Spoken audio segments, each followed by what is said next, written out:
연말 전국이 한파 못지않게 꽁꽁 얼어붙었습니다. 가장 큰 이유는 개헌입니다. 여기에다 임종석 청와대 비서실장의 아랍에미리트 방문 의혹, 또 제천 화재 대응 논란까지. 그런데 빈손 국회 속에서도 여야는 지방선거 준비는 누구보다 열심히 하네요. 우리 정치권 새해엔 좀 달라질 수 있을까요? 정의당 이정미 대표와 이야기 나눠보겠습니다. 대표님 안녕하십니까? 네, 안녕하세요. 네, 2017년 한 해가 저물어가고 있습니다. 대표님은 올해 어떤 일이 가장 기억에 남으십니까? 올 한 해 동안 있었던 일을 다 열거하기에는 너무나 큰 변화가 있었습니다. 네. 올 한 해를 한마디로 표현하자면 위대한 주권자의 해다, 이렇게 좀 말씀을 드리고 싶은데요. 예. 수십 년 성장의 그늘 속에 가려져 있던 불평등 문제라든가, 국민 기본권 신장이라든가, 안전사회에 대한 요구가 이제 더 이상 유보될 수 없다라고 하는 커다란 어떤 변화의 요구, 이런 것들이 쏟아져 나왔던 한 해였다고 생각을 합니다. 네. 이런 새로운 대한민국을 향한 대개혁이 성공하기 위해서는 이제 우리 사회의 시스템 전반의 변화가 이제 필요하다, 이런 것들을 확인할 수 있었던 해였고요. 네. 그것을 위해서, 이 새로운 시대 정신을 담는 새로운 헌법, 이것이 이제 만들어져야 된다는 거, 그리고 정치제도의 변화를 위한 어떤 개혁이 절실하다, 이렇게 보고 있습니다. 네. 특히 아까 서두에서도 말씀하셨다시피 이런 모든 개혁 열망이 지금 다 국회 앞에서 멈춰져 있지 않습니까? 예. 이 민의를 제대로 수렴하지 못하고 정치가 여전히 낡은 질서에 이렇게 묶여있기 때문이라고 생각합니다. 그래서 예. 정의당이 이 촛불혁명의 완성은 민의를 수렴하는 정치개혁이라고 말씀드리는 그런 이유이기도 합니다. 네. 올해 대표님 되셔서 더 바쁘셨죠? 엄청 정신없이 한 해를 보냈습니다. 네. 올 한 해 말씀해 주신 대로 정치적 격변기라고 할 만큼 굵직한 일들이 많았습니다. 그중에서도 이 촛불 집회하고 정권 교체를 빼놓을 수 없는데요. 네. 지난 7개월 동안의 문재인 정부의 국정 운영 어떻게 평가하십니까? 국민들이 지금 70%의 국정 수행 지지율로 이 정부를 좀 평가하고 있다고 보고 있습니다. 네. 근데 이렇게 이제 굉장히 높은 지지율을 지속적으로 유지해 나가는 것은 국민들이 과감한 개혁에 힘을 실어주겠다는 응원의 뜻으로 저는 보고 있습니다. 더 밀고 예. 나가라, 이렇게 하는 뜻이라고 보는 것이죠. 근데 그런 점에서 정부가 국민들을 믿고 이 개혁의 골든타임을 놓치지 말고 큰 굵직한 업적을 좀 만들어갔으면 하는 생각입니다. 물론 과거 적폐청산에 대해서도 굉장히 이제 힘을 많이 쏟고 계시지만 예. 한편에서는 국민들이 내 삶이 달라졌다, 이것을 느낄 때 개혁의 의미를 느끼지 않겠습니까? 예. 그를 위해서는 좀 복지사회로 나가기 위한 복지 증세 정책 같은 것을 좀 눈치 보지 말고 좀 더 가감하게 추진했으면 하는 그런 생각을 갖고 있습니다. 네. 정부와 여당의 적폐청산에 대해서 자유한국당의 반발이 거셉니다. 한국당은 정치 보복이라는 입장인데요. 이것 때문에 협치도 좀 힘든 상황이고요. 대표님은 어떻게 보시나요? 그것을 정치보복이라고 이야기를 한다면 사실, 지난 겨울부터 올 초까지 계속 있었던 이 새로운 대한민국을 위해서, 변화해야 된다라는 이 국민들의 요구 전체를 한마디로 제대로 이해하지 못하는 것이라고 봅니다. 이렇게 시대 변화의 흐름을 읽지 못하고 계속 과거의 낡은 프레임 속에서 이 민주주의에 대한 요구, 국민들의 뭔가 상식적인 사회로 변화해 나가야 된다는 요구를 이렇게 계속 무시하거나 방해하거나 이렇게 된다면 그 존재 자체가 적폐가 될 수밖에 없다고 봅니다. 네. 한국당에서는 적폐청산은 좋은데 왜 유독 이명박 박근혜 정권에 대해서만 집중을 하냐, 이런 주장도 하고 있습니다. 이건 어떻게 보십니까? 이번 촛불이 지난 정부의 국정농단, 한마디로 헌법 질서 그 자체를 유린한 것 때문에 터져나온 것 아닙니까? 예. 그렇다고 한다면 그 국정농단의 실체를 밝히고 더 이상 이런 일이 벌어지지 않도록 하는 것이 핵심입니다. 네. 그렇기 때문에 이것이 특정 정부를 겨냥했냐 아니냐, 이런 문제가 아니라 지난 정부의 과오가 다시 반복되지 않도록 하기 위해서 그런 잘못된 뿌리를 걷어내는 정상적인 그런 작업이라고 봐야 되죠. 예. 여야가 첨예하게 맞서는 또 다른 현안, 바로 개헌 문제입니다. 자유한국당은 문재인 개헌은 안 된다, 그러면서 내년 지방선거와 개헌 동시투표에 반대하고 있습니다. 제1야당이 반대하는데 이 개헌 추진 어떻게 해야 될까요? 이거는 사실 지난 대선의 모든 정치 세력이 한 약속입니다. 네. 그렇기 때문에 뭐 어떤 정치 세력의 요구 이렇게 볼 수 있는 문제가 아니고요. 모두가 다 같이 평가받아야 될 문제입니다. 국민들도 이제 시대의 변화의 흐름에 맞는 그런 헌법으로 좀 더 업그레이드 돼야 된다라고 하는 요구가 높고, 또 승자 독식이나 이게 소모적인 대결 정치를 끝내기 위해서 민의를 수렴해야 하는 그런 정치 개혁에 대한 요구들도 있습니다. 그런데 이거를 뭐 지방선거 때 하냐 안 하냐가 지방선거에 유리하냐 불리하냐, 이런 관점으로 이렇게 봐서는 안 된다. 그러니까 어차피 개헌이 추진될 것이라고 한다면 국민 투표가 필요하고, 그 과정에서 지방선거와 동시에 추진한다라고 하는 것에 대한 효율성이 제기가 됐던 것이기 때문에, 뭐 시기 문제를 가지고 개헌 그 자체의 진전을 가로막는 이런 행위를 해서는 좀 안 된다고 보고요. 일단은 제가 생각할 때는 국회에 이제 공적인 기구가 있지 않았습니까? 개헌특위와 정치개혁특위. 이게 12월 말로 이제 활동 기간이 이제 끝나게 됩니다. 그렇죠. 그런데 어떻게 돼서든 합의안을 도출해내야 된다라고 하는 그런 의지를 가지고, 이 두 개의 특위를 일단 연장시켜 놓고 국회 내에서 공적인 논의를 계속 해나가는 것, 즉 각 정치 세력의 이견을 계속 조정해 나가고 합의를 만들어 나가는 것이 정치의 역할이기 때문에 각자가 국민들 앞에서 했던 약속을 제대로 이행하기 위해서 일단 국회 안에서 이 특위 안에서 일단 논의를 지속해 나가는 것이 일단 이렇게 선차적이다. 뭐 시기 문제는 그 틀 안에서 또 계속 논의를 해갈 수 있는 것이다. 이렇게 봅니다. 예, 민심 그대로 정치개혁연대, 이른바 민심연대가 어제 발족했더라고요. 이 개헌 문제와 선거제도 개혁을 논의하는 초당적 모임이라고 하던데요. 정의당 의원도 지금 세 분이 참여를 하고 있습니다. 각 당의 이해관계가 얽힌 이 개헌 문제, 혹시 여기서라도 단일안을 좀 도출해 볼 수 있을까요? 어떻게 보십니까? 어쨌든 이 민심연대에 5개 정당이 모두 다 들어왔다는 거, 그것이 이제 가장 큰 의미를 갖는다고 봅니다. 그리고 개헌이 진행돼야 된다라는 뭐 공통된 목표가 있고, 또 선거제도 개혁에 대해서도 이후 변화된 제도에 대한 각 정당의 생각은 조금씩 다를 수는 있지만, 현재의 이 소선구제가 갖고 있는 폐해에 대해서는 일단 인식이 일치하고 있다는 점, 여기에서 뭔가 이 국회 안에 여러 가지 의견들을 모아나가는 좀 중요한 역할을 할 수 있을 것이라고 보고요. 근데 이제 다만 제가 아까 말씀드렸다시피 이것은 이제 비공식적 기구지 않습니까? 그렇죠. 의원들 간의 네트워크이기 때문에 이것이 하나의 어떤 촉발제가 되어서 아까 말씀드렸던 개헌특위와 정개특위가 정상적으로 가동되고 그 안에 의견들이 좀 수렴될 수 있는 그런 역할들을 해나갈 수 있지 않을까. 어쨌든 중요한 것은 지금 특위가 다시 기간 연장을 하고 여기서 어떻게 해서든 합의안을 도출해내야 된다는 의지를 갖는 것이 제일 중요하다고 봅니다. 만약에 자유한국당이 지방선거와 개헌 동시투표에 끝까지 반대한다면 대통령이 주도해서라도 개헌을 추진해야 된다고 보시나요? 현재로서는 저는 이제 국회의 한 일원으로서 국회 안에서 합의안을 도출하기 위한 최선의 노력을 다하는 것이 일단은 가장 중요하다 이렇게 봅니다. 여야 각 당이 지방선거를 앞두고 지금 뭐 외연 확장과 인재 영입에 골몰하고 있습니다. 정의당은 어떻게 좀 챙겨보고 계신가요? 인재 영입이라는 것이 참신한 새로운 인물, 그리고 뭔가 국민들의 더 많은 지지를 받게 한 인물을 이제 만들어내는 것이다라는 의미로 본다고 한다면요.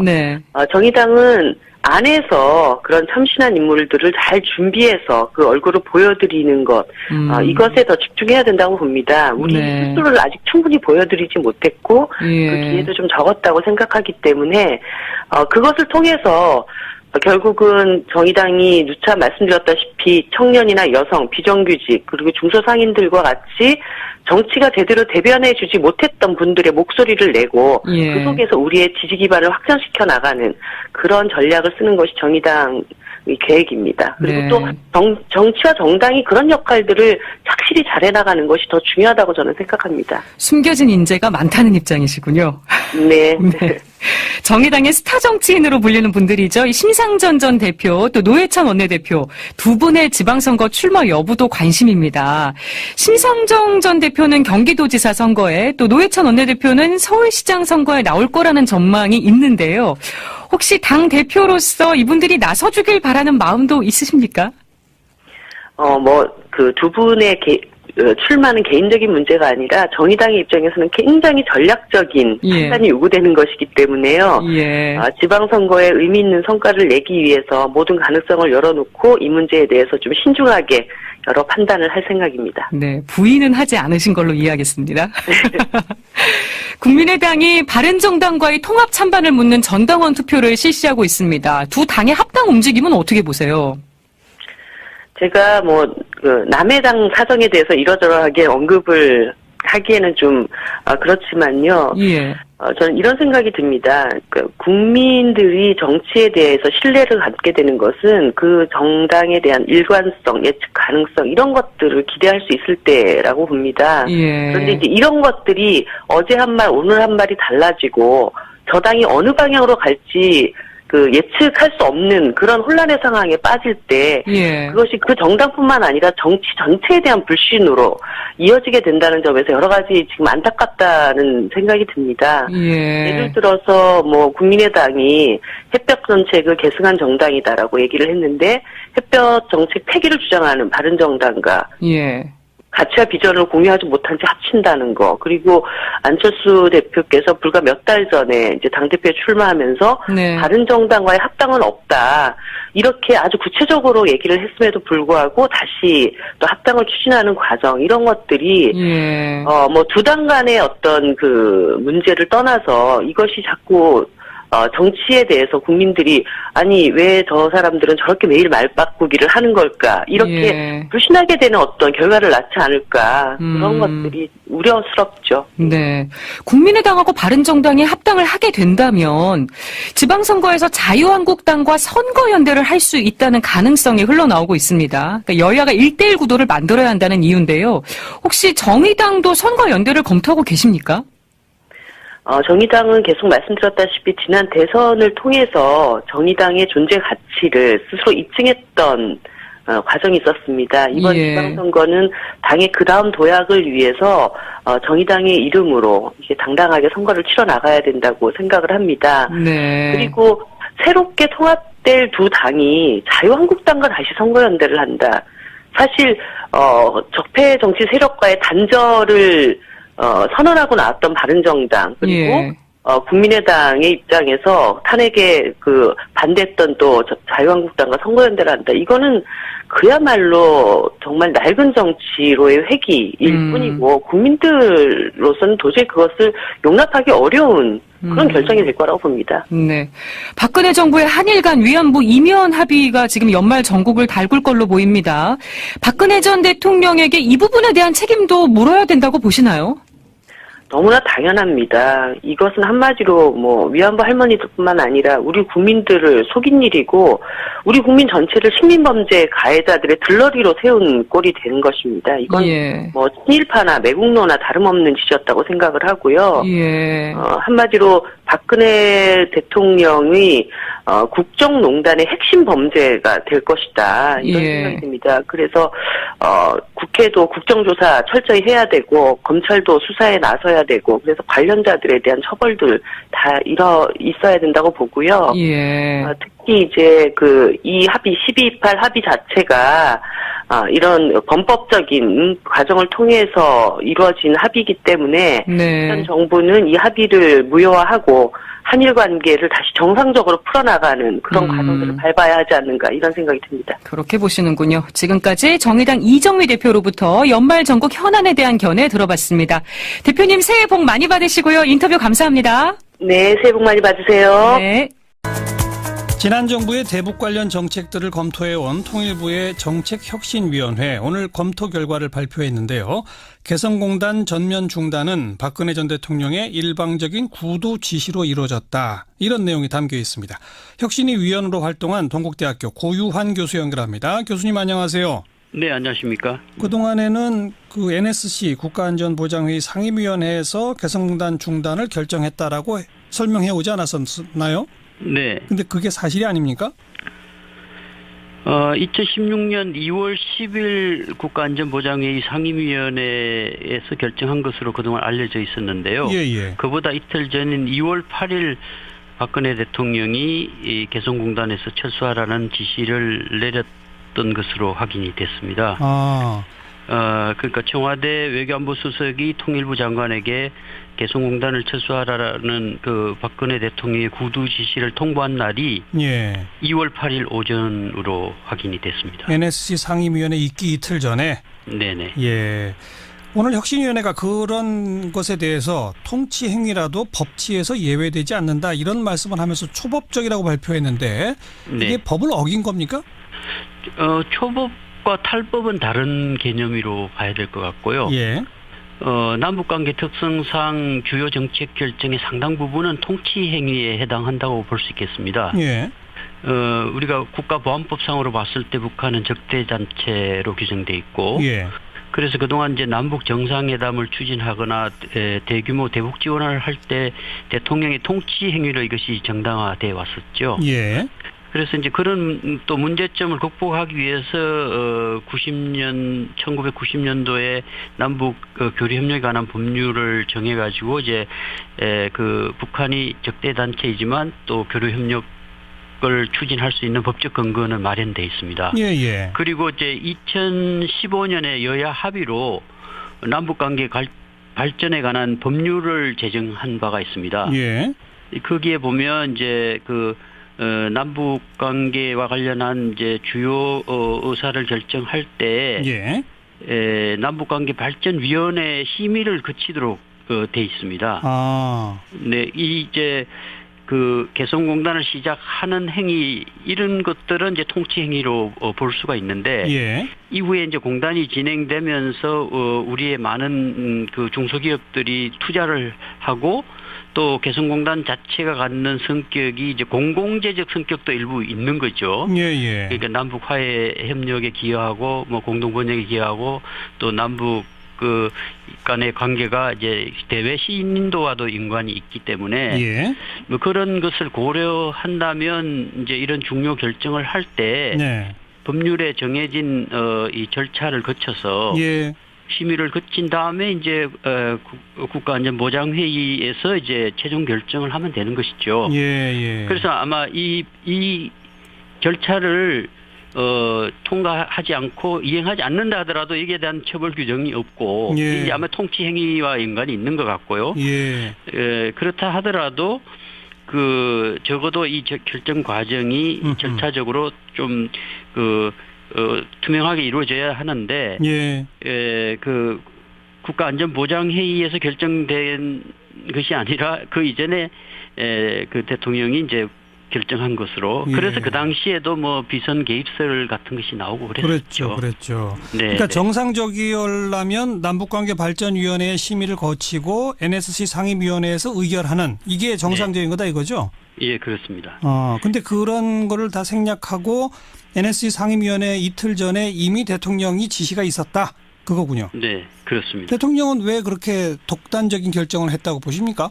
아마 그 당시에 이제 북한이 이 거듭된 경고에도 불구하고 이제 도발을 했었죠. 그리고 특히 2월 7일 날 장거리 미사일 발사가 있었고, 아마 거기에 대한 대응 조치로서 개성공단 그 전면 중단 조치를 결정한 것 같습니다. 2월 7일까지만 하더라도 그 개성공단 그 전면 중단 조치는 결정한 바가 없다고 공식적으로 발표를 한 바가 있었습니다.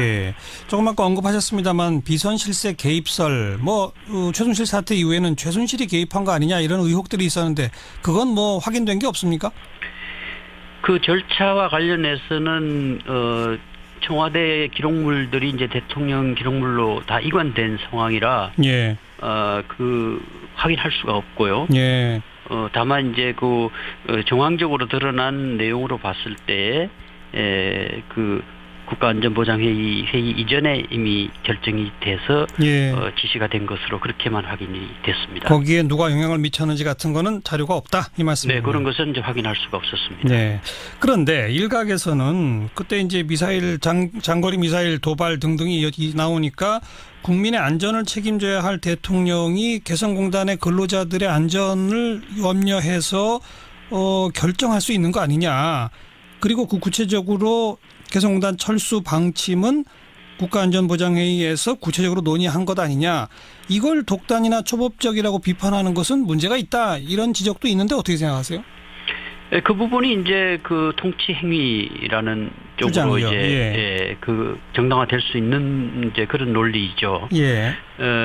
근데 결과적으로 봤을 때 군사 작전 하듯이 또 우리 기업인들의 많은 손실을 가져오는 그런 조치를 그렇게 급박하게 취할 필요가 있었겠는가 하는 그런 이제 일부 지적이 있고요. 예. 또 지금 북한이 이렇게 지속적으로 도발하는 과정에서 본다면 어차피 폐쇄해야 할 조치가 아니냐는 사후적 해석도 있을 수 있는데요. 예. 근데 지금 이제 이것은 하나의 사례로서 앞으로도 남북 관계에 있어서 주요한 의사 결정이 이루어질 때, 그런 이제 법률적 절차에 따라서 이루어져야 하고 또 주요한 그런 결정들이 공공재적 성격도 있기 때문에 그런 이제 공익적 성격에 맞추어서 심의 절차를 거쳐서 결정하는 것이 바람직하다는 그런 차원에서 이런 조사가 이루어진 것이죠. 앞으로 대북 정책을 결정할 때는 법적 절차를 꼭 지켜라. 그런 말이군요. 네. 그렇다면 지금 기존의 법률들은 이걸 어기더라도 처벌할 조항은 없다고 하지 않았습니까? 네네. 법 개정도 필요할까요? 개정이 필요하기보다는 사실은 그건 국회의 책임이라고 볼 수 있습니다. 그렇죠. 2015년도에 남북관계 발전에 관한 법률을 제정해두고도 국회가 여야 모두 제대로 점검하지 않았습니다. 그러니까 통일부가 이 법률을 제대로 이행하고 있는지 하는 부분에 대해서 제대로 이걸 국회가 감시하지 못한 그런 책임이 있죠. 그래서 이제 우리 헌법상 대통령의 의무조항으로 통일과 관련된 의무가 있거든요. 그러니까 이제 대체로 많은 사람들이 이런 법률을 정해놓고도 대통령의 통치 행위로 모든 것이 정당화될 수 있다는 그런 생각을 하는 것이죠. 그래서 이런 좋은 법률을 정해놓고 절차적으로 거쳐야 될 이런 심의 절차를 정해놓고도 제대로 이행하지 못했던 것이죠. 앞으로는 제대로 지키자. 그런 취지의 조사였다는 말씀까지 듣겠습니다. 고맙습니다. 예, 감사합니다. 동국대학교 고유환 교수였습니다. 지난 정부의 대북 관련 정책들을 검토해온 통일부의 정책혁신위원회 오늘 검토 결과를 발표했는데요. 개성공단 전면 중단은 박근혜 전 대통령의 일방적인 구도 지시로 이루어졌다. 이런 내용이 담겨 있습니다. 혁신위 위원으로 활동한 동국대학교 고유환 교수 연결합니다. 교수님 안녕하세요. 네, 안녕하십니까. 그동안에는 NSC 국가안전보장회의 상임위원회에서 개성공단 중단을 결정했다라고 설명해 오지 않았었나요?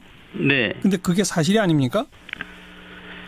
2016년 2월 10일 국가안전보장회의 상임위원회에서 결정한 것으로 그동안 알려져 있었는데요. 그보다 이틀 전인 2월 8일 박근혜 대통령이 이 개성공단에서 철수하라는 지시를 내렸던 것으로 확인이 됐습니다. 그러니까 청와대 외교안보 수석이 통일부 장관에게 개성공단을 철수하라는 박근혜 대통령의 구두 지시를 통보한 날이 2월 8일 오전으로 확인이 됐습니다. NSC 상임위원회 있기 이틀 전에? 네네. 오늘 혁신위원회가 그런 것에 대해서 통치 행위라도 법치에서 예외되지 않는다 이런 말씀을 하면서 초법적이라고 발표했는데 이게 법을 어긴 겁니까? 초법과 탈법은 다른 개념으로 봐야 될 것 같고요. 남북관계 특성상 주요 정책 결정의 상당 부분은 통치 행위에 해당한다고 볼 수 있겠습니다.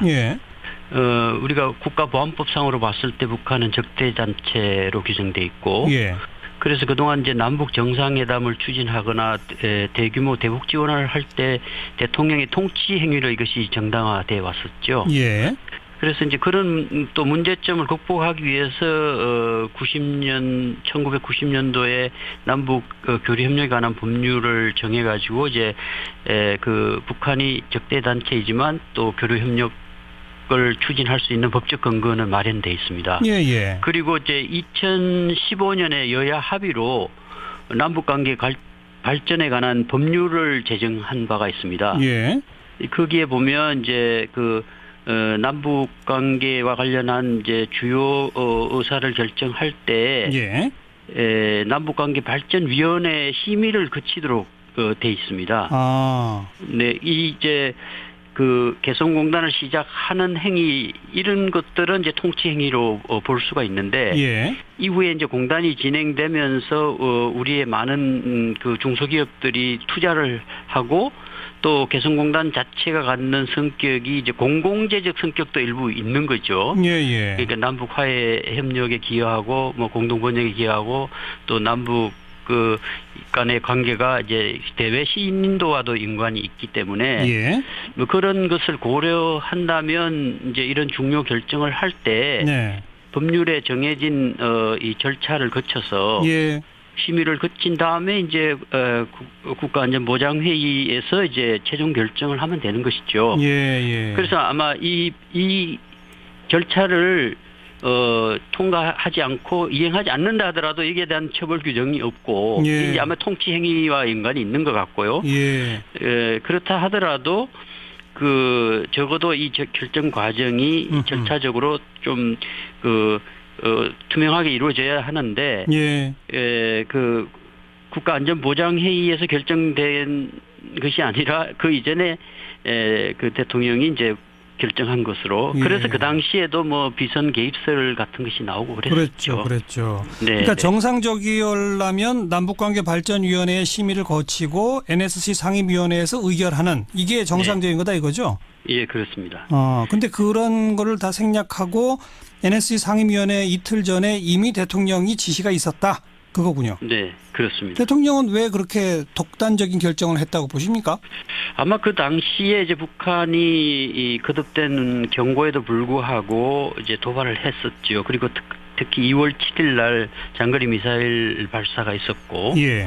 아마 거기에 대한 대응 조치로서 개성공단 그 전면 중단 조치를 결정한 것 같습니다. 2월 7일까지만 하더라도 그 개성공단 그 전면 중단 조치는 결정한 바가 없다고 공식적으로 발표를 한 바가 있었습니다. 예.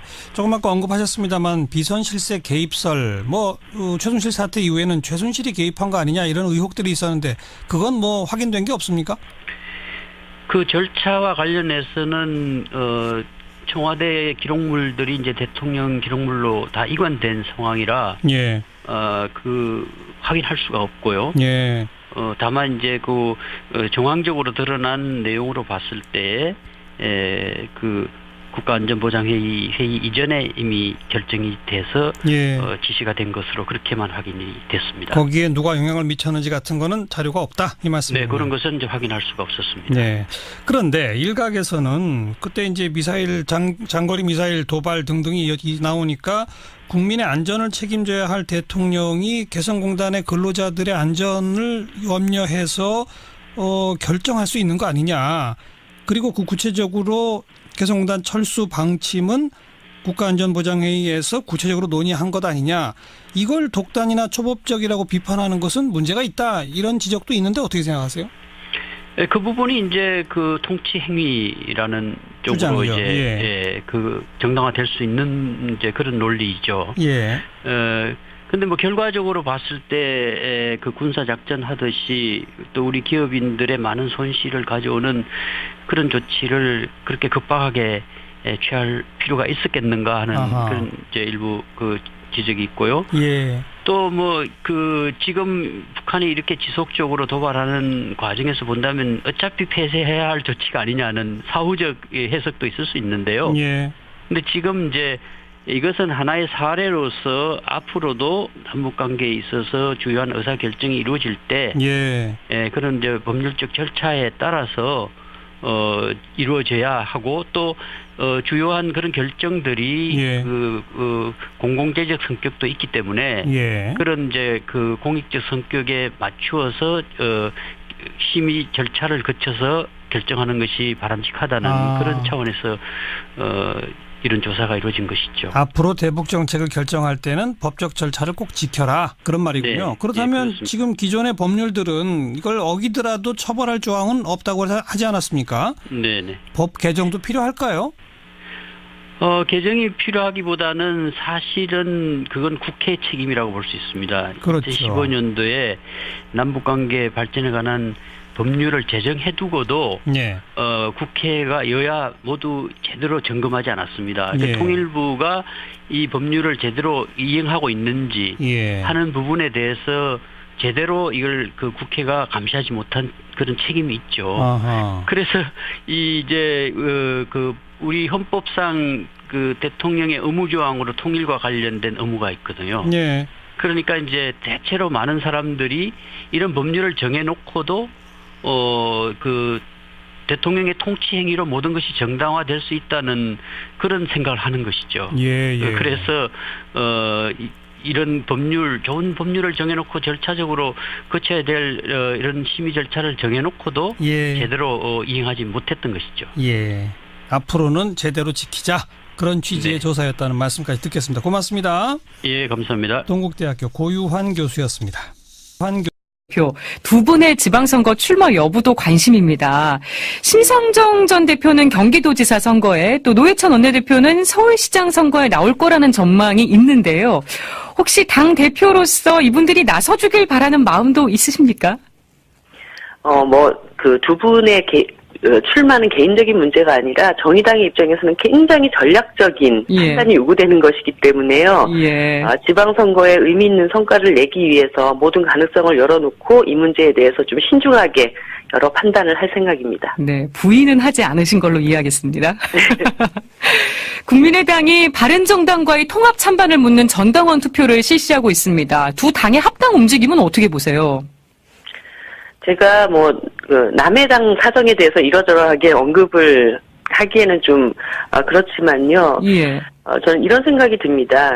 국민들이 정치에 대해서 신뢰를 갖게 되는 것은 그 정당에 대한 일관성, 예측 가능성 이런 것들을 기대할 수 있을 때라고 봅니다. 그런데 이제 이런 것들이 어제 한 말, 오늘 한 말이 달라지고 저 당이 어느 방향으로 갈지 예측할 수 없는 그런 혼란의 상황에 빠질 때 그것이 그 정당뿐만 아니라 정치 전체에 대한 불신으로 이어지게 된다는 점에서 여러 가지 지금 안타깝다는 생각이 듭니다. 예를 들어서 국민의당이 햇볕 정책을 계승한 정당이다라고 얘기를 했는데 햇볕 정책 폐기를 주장하는 바른정당과 가치와 비전을 공유하지 못한 채 합친다는 거. 그리고 안철수 대표께서 불과 몇 달 전에 이제 당대표에 출마하면서 바른정당과의 합당은 없다.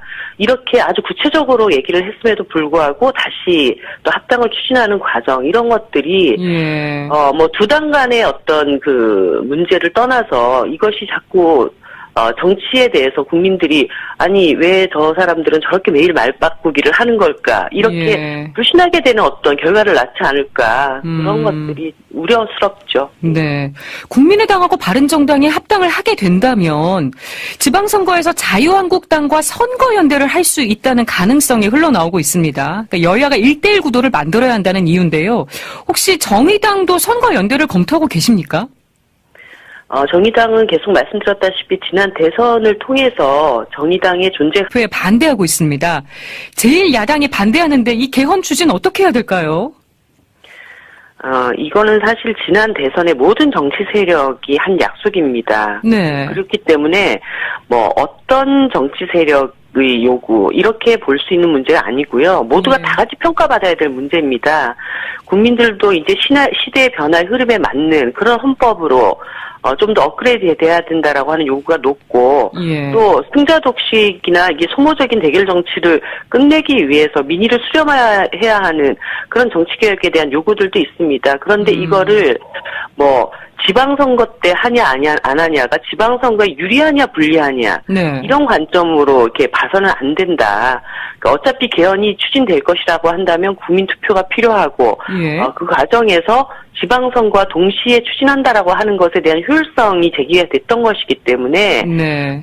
뭐 시기 문제를 가지고 개헌 그 자체의 진전을 가로막는 이런 행위를 해서는 좀 안 된다고 보고요. 예. 일단은 제가 생각할 때는 국회에 이제 공적인 기구가 있지 않았습니까? 개헌특위와 정치개혁특위. 이게 12월 말로 이제 활동 기간이 이제 끝나게 됩니다. 그렇죠. 그런데 어떻게 돼서든 합의안을 도출해내야 된다라고 하는 그런 의지를 가지고 예. 이 두 개의 특위를 일단 연장시켜 놓고 국회 내에서 공적인 논의를 계속해 나가는 것, 즉 각 정치 세력의 이견을 계속 조정해 나가고 네. 합의를 만들어 나가는 것이 정치의 역할이기 때문에 각자가 국민들 앞에서 했던 약속을 제대로 이행하기 위해서 일단 국회 안에서 이 특위 안에서 일단 논의를 지속해 나가는 것이 일단 이게 선차적이다. 뭐 시기 문제는 그 틀 안에서 또 계속 논의를 해갈 수 있는 것이다. 이렇게 봅니다. 예. 민심 그대로 정치개혁연대, 이른바 민심연대가 어제 발족했더라고요. 이 개헌 문제와 선거제도 개혁을 논의하는 초당적 모임이라고 하던데요. 정의당 의원도 지금 세 분이 참여를 하고 있습니다. 네. 각 당의 이해관계가 얽힌 이 개헌 문제, 혹시 여기서라도 단일안을 좀 도출해 볼 수 있을까요? 어떻게 보십니까? 어쨌든 이 민심연대에 5개 정당이 모두 다 들어왔다는 거. 네. 그것이 이제 가장 큰 의미를 갖는다고 봅니다. 그리고 개헌이 진행돼야 된다라는 공통된 목표가 있고 또 예. 지위를 지속적으로 유지해 나가는 것은 국민들이 과감한 개혁에 힘을 실어주겠다는 응원의 뜻으로 저는 보고 있습니다. 더 밀고 예. 나가라 이렇게 하는 뜻이라고 보는 것이죠. 그런 점에서 정부가 국민들을 믿고 이 개혁의 골든타임을 놓치지 말고 큰 굵직한 업적을 좀 만들어갔으면 하는 생각입니다. 물론 과거 적폐청산에 대해서도 굉장히 이제 힘을 많이 쏟고 계시지만 예. 한편에서는 국민들이 내 삶이 달라졌다 이것을 느낄 때 개혁의 의미를 느끼지 않겠습니까? 예. 그를 위해서는 좀 복지사회로 나가기 위한 복지 증세 정책 같은 것을 좀 눈치 보지 말고 좀 더 과감하게 추진했으면 하는 그런 생각을 갖고 있습니다. 네. 정부와 여당의 적폐청산에 대해서 자유한국당의 반발이 거셉니다. 한국당은 정치 보복이라는 입장인데요. 이것 때문에 협치도 좀 힘든 상황이고요. 대표님은 어떻게 보시나요?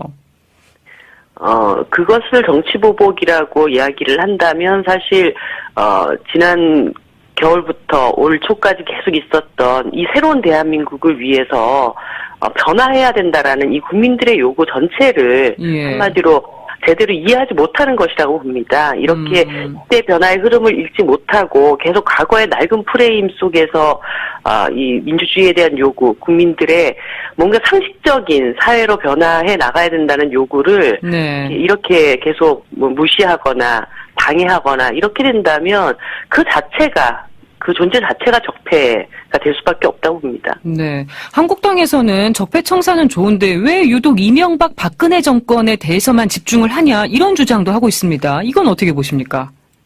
이번 촛불이 지난 정부의 국정농단, 한마디로 헌법 질서 그 자체를 유린한 것 때문에 터져나온 것 아닙니까? 예. 그렇다고 한다면 그 국정농단의 실체를 밝히고 더 이상 이런 일이 벌어지지 않도록 하는 것이 핵심입니다. 네. 그렇기 때문에 이것이 특정 정부를 겨냥했냐 아니냐 이런 문제가 아니라 지난 정부의 과오가 다시 반복되지 않도록 하기 위해서 그런 잘못된 뿌리를 걷어내는 정상적인 그런 작업이라고 봐야 되죠. 예. 여야가 첨예하게 맞서는 또 다른 현안, 바로 개헌 문제입니다. 자유한국당은 문재인 개헌은 안 된다. 그러면서 내년 지방선거와 개헌 동시투표, 연말 전국이 한파 못지않게 꽁꽁 얼어붙었습니다. 가장 큰 이유는 개헌입니다. 여기에다 임종석 청와대 비서실장의 아랍에미리트 방문 의혹, 또 제천 화재 대응 논란까지. 그런데 빈손 국회 속에서도 여야는 지방선거 준비는 누구보다 열심히 하네요. 우리 정치권 새해엔 좀 달라질 수 있을까요? 정의당 이정미 대표와 이야기 나눠보겠습니다. 대표님 안녕하십니까? 네, 안녕하세요. 네, 2017년 한 해가 저물어가고 있습니다. 대표님은 올해 어떤 일이 가장 기억에 남으십니까? 올 한 해 동안 있었던 일을 다 열거하기에는 너무나 큰 변화가 있었습니다. 네. 올 한 해를 한마디로 표현하자면 위대한 주권자의 해다, 이렇게 좀 말씀을 드리고 싶은데요. 예. 수십 년 성장의 그늘 속에 가려져 있던 불평등 문제라든가, 국민 기본권 신장이라든가, 안전사회에 대한 요구가 이제 더 이상 유보될 수 없다라고 하는 커다란 어떤 변화의 요구, 이런 것들이 쏟아져 나왔던 한 해였다고 생각을 합니다. 네.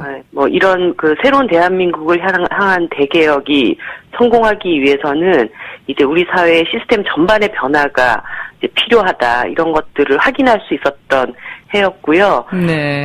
그것을 위해서 이 새로운 시대 정신을 담는 새로운 헌법, 이것이 이제 만들어져야 된다는 거, 그리고 정치 제도의 변화를 위한 어떤 개혁이 절실하다, 이렇게 보고 있습니다. 네. 특히 아까 서두에서도 말씀하셨다시피 이런 모든 개혁 열망이 지금 다 국회 앞에서 멈춰져 있지 않습니까? 예. 이 민의를 제대로 수렴하지 못하고 정치가 여전히 낡은 질서에 이렇게 묶여있기 때문이라고 생각합니다. 그래서 예. 정의당이 이 촛불혁명의 완성은 민의를 수렴하는 정치개혁이라고 말씀드리는 그런 이유이기도 합니다. 네. 올해 대표님 되셔서 더 바쁘셨죠? 엄청 정신없이 한 해를 보냈습니다. 네. 올 한 해 말씀해 주신 대로 정치적 격변기라고 할 만큼 굵직한 일들이 많았습니다. 그중에서도 이 촛불 집회하고 정권 교체를 빼놓을 수 없는데요. 네. 지난 7개월 동안의 문재인 정부의 국정 운영 어떻게 평가하십니까? 국민들이 지금 70%의 국정 수행 지지율로 이 정부를 좀 평가하고 있다고 보고 있습니다. 네. 근데 이렇게 이제 굉장히 높은 네? 선거제도 개혁에 대해서도 이후 변화된 제도에 대한 각 정당의 생각은 조금씩 다를 수는 있지만, 예. 현재의 이 소선구제가 갖고 있는 폐해에 대해서는 일단 인식이 일치하고 있다는 점, 여기에서 뭔가 이 국회 안에 여러 가지 의견들을 모아나가는 좀 중요한 역할을 할 수 있을 것이라고 보고요. 예. 근데 이제 다만 제가 아까 말씀드렸다시피 이것은 이제 비공식적 기구지 않습니까? 그렇죠. 의원들 간의 네트워크이기 때문에 이것이 하나의 어떤 촉발제가 되어서 아까 말씀드렸던 개헌특위와 정개특위가 정상적으로 가동되고, 네. 그 안에 의견들이 좀 수렴될 수 있는 그런 역할들을 해나갈 수 있지 않을까. 어쨌든 중요한 것은 지금 특위가 다시 기간 연장을 하고, 네. 여기서 어떻게 해서든 합의안을 도출해내야 된다는 의지를 갖는 것이 제일 중요하다고 봅니다. 네.